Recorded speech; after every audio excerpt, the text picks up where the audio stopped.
You mentioned something along the lines of figuring out where you want to place yourself in the food chain. If you can explain it, what is that food chain like in India today? For lack of a better word, what's the state of the market today in India? Right? Are there manufacturers, service providers? Who else is there in the chain? If you can just help us understand the state, and then we can go deeper from there to understand what are the opportunities.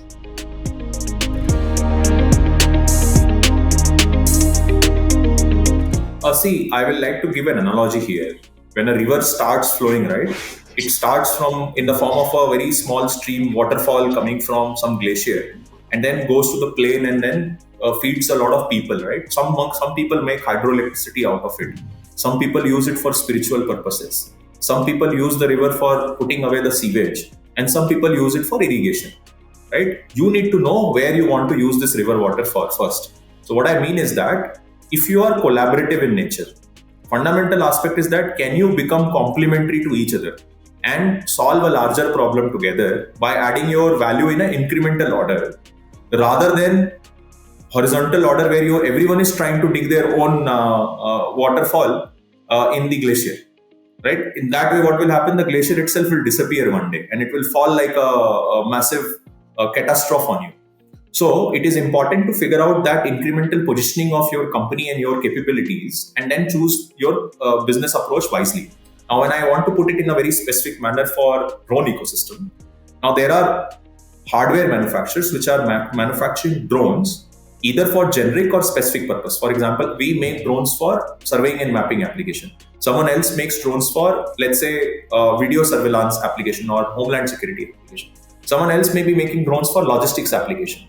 The way you approach your hardware design and the IP around it is very use case specific, right? So there are nuances which you have to figure out. So now that is one segment of the people. Now, in order to make this, there are a lot of other components and things which goes on to pick on the drone, like the motors, the propellers, the batteries. Like making a car, you need good engine, you need good tires. So there is an opportunity to innovate on those parts as well. There is enough amount of business available for those as well, not only in India, but in fact, in that case, going outside India is way easier than being making a complete drone, right? Because you can make a good motor and sell it to everyone and compete with your neighbors in the north in a very, very aggressive manner, right? So exporting those things are very easy compared to the full drone. Now, this is on the hardware side. Now, there are people who are making, let's say, the intelligent systems on the drone. One, to make autonomous, two, to add more robustness on the drone. For example, a computer vision guy and the electronics guy can come together and say, boss, I'm going to make the best obstacle avoidance system for the drone in the entire world by using one camera, for example, right? So there is a different discipline altogether which requires people from different background to come together. Now on the tech side, then it comes to manufacturing. I want to do drone manufacturing at large scale, like consumer electronics, so that I can reduce the price, right? There is a different segment. On the other side, there is software. I want to manage the fleet of my drones. I want to also being able to pass my tasks to the drones remotely. I want to also do, let's say, predictive maintenance of the drones. I want to also do flight planning of the drones so that their flight can happen quite accurately. I want to make sure that the drone never fails within a GPS denied environment. How do I make sure that? I want to make sure when multiple drones are flying and aircrafts are also flying in a region, their traffic can be managed well. How can I do that? Now that is one segment, software segment of it. Then the drone collects data for different use cases. That's another big opportunity, right? You're collecting data for telecom towers, you're collecting data for, let's say, chimneys, you're collecting data for road, you're collecting data for railways, you're doing land mapping, maybe you're doing medicine delivery. Now there is a different requirement when it comes to have data-driven analytics and capabilities for those specific use cases. So you may, as a computer vision guy or a civil engineer, decide one day, boss, I don't need to bother about drone flying and all that. There are enough drones available in the market which can fly reliably. I don't need to worry about the health management system, fleet management system. There are some service providers or software providers who are offering that. What I need to know is that how I can use this technology to solve the problem of my industry, which is maybe bridges.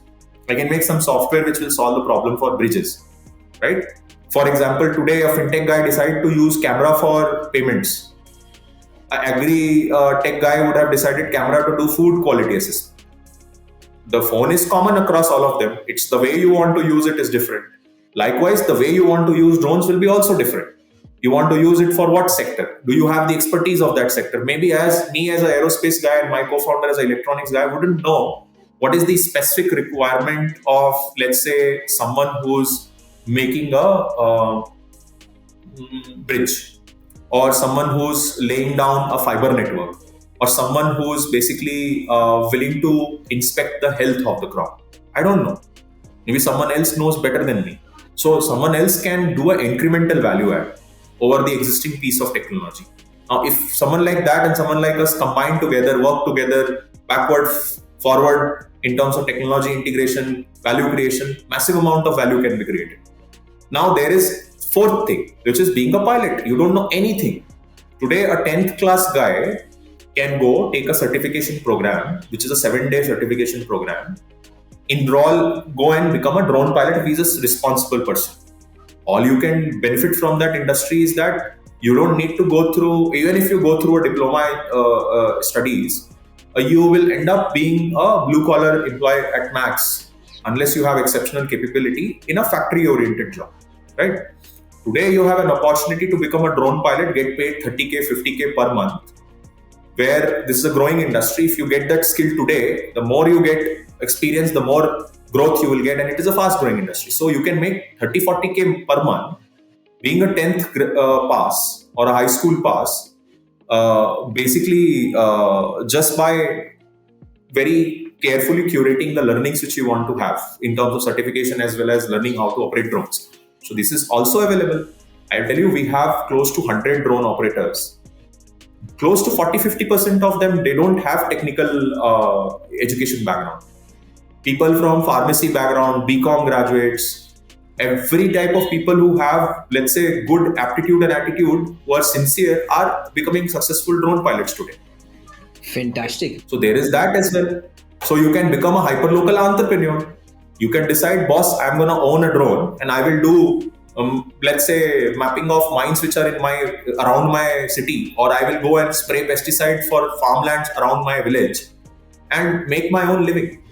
You can do that as well. Yeah, I actually have a friend who's a large farmer in somewhere in Madhya Pradesh, and I was recently having a discussion with him, and he said, I am bringing in drones to my region, and I'm going to be the point of contact to make sure we get the right operators and everyone, and we will be the ones who will take it to the nearby farmlands, right? Because these people might not be technically, advanced. I have the education and I have the understanding of what this could potentially be, and he's trying to create, alongside his farming business, he's trying to create an alternative source of income by just tapping into this new technology and in this growing technology.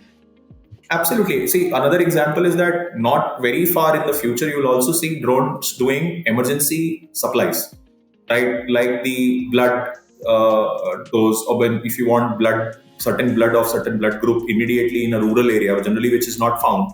Blood banks are generally 2-3 hours away from very dense rural areas. If you want a certain vaccine which is not available in the local pharmacy, drones will be doing these emergency supplies as well. If you want anti-venom, all of a sudden you want it in next 15-20 minutes to save a life. Drone can actually do that. It doesn't have to go through the road surface transport and cover 2 hours distance. It can cover that same distance in less than 15-20 minutes. So you can also open a small hub saying that, boss, I will offer my land and terrace or whatever is required to let this drone land in my area, and I will collect this and transfer it to the required person.